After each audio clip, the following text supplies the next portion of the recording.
कोई माजिद हुसैन आएगा और यह बताएगा कि वो अगर अपने पर आ गया तो गलियां कम पड़ जाएंगी।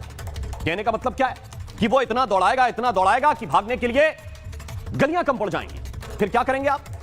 मुझे थोड़ा सा बताइए आप कि क्या करेंगे अगर कोई इतना दौड़ाएगा कि गलियां कम पड़ जाएंगी। मुझे लगता है कि आप कुछ करें ना करें, घर के ताले मजबूत रखिए, घर के दरवाजे मजबूत रखिए।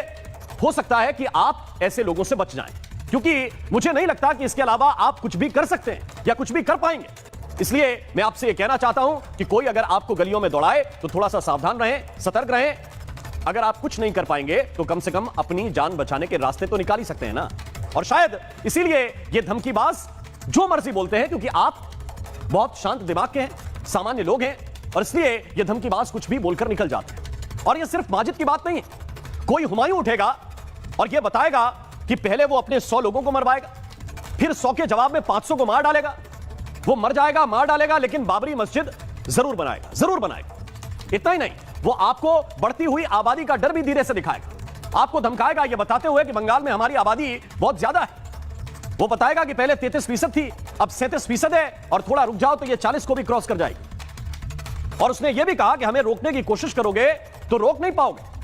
वो ये बताएगा कि अयोध्या मुर्शिदाबाद नहीं है, मुर्शिदाबाद अलग है, यहां आबादी 70% है, अगर रोकोगे तो नतीजे गंभीर हो जाएंगे। बात सच है, बात बिल्कुल सच है, क्योंकि जब 20% नहीं संभाल रहे हैं तो 70% को कौन संभालेगा, कैसे संभालेगा, वो कौन सी प्रक्रिया है। और 20% तो आप छोड़ दीजिए, वहां का हाल आपको दिखाता हूं जहां आबादी 2% है, 2%। बात कर रहा हूं हिमाचल, बात कर रहा हूं हिमाचल की संजौली मस्जिद की, क्योंकि ये एक ऐसी मस्जिद है जिसे नगर निगम ने पहले अवैध बताया, तोड़ने के आदेश दिए, जिला अदालत में यह मामला लेकर गए, जिला अदालत का भी फैसला आ गया, उसने भी अवैध बता दिया। उसने कहा कि जो पुराना आदेश है वो ठीक आदेश है।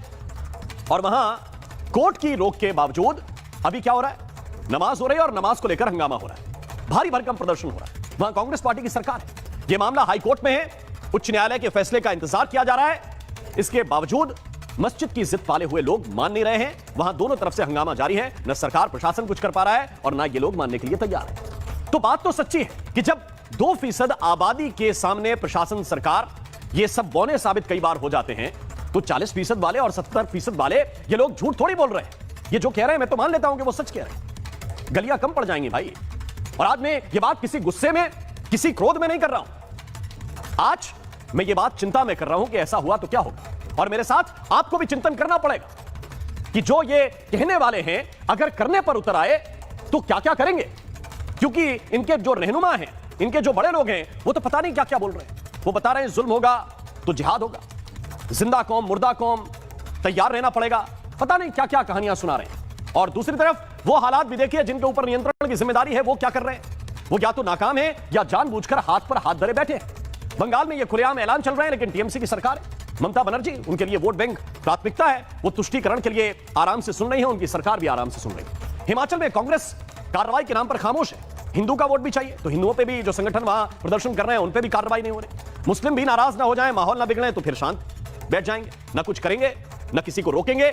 और इसलिए आज ये 2 सवाल मैं आपके सामने रखना चाहता हूं। क्या इस देश में मजहब के नाम पर हिंदुओं को डराया जाएगा? पहला सवाल, क्या मजहब के नाम पर हिंदुओं को डराया जाएगा? और मस्जिद पर जारी इस रण के बीच विपक्ष केवल तुष्टीकरण की राजनीति में कब तक व्यस्त रहेगा? यह तुष्टीकरण कब तक चलेगा? पहले दोनों तरफ से जो प्रतिक्रियाएं आ रही हैं उसकी एक रिपोर्ट आपको दिखाता हूं, फिर चर्चा की शुरुआत करूंगा।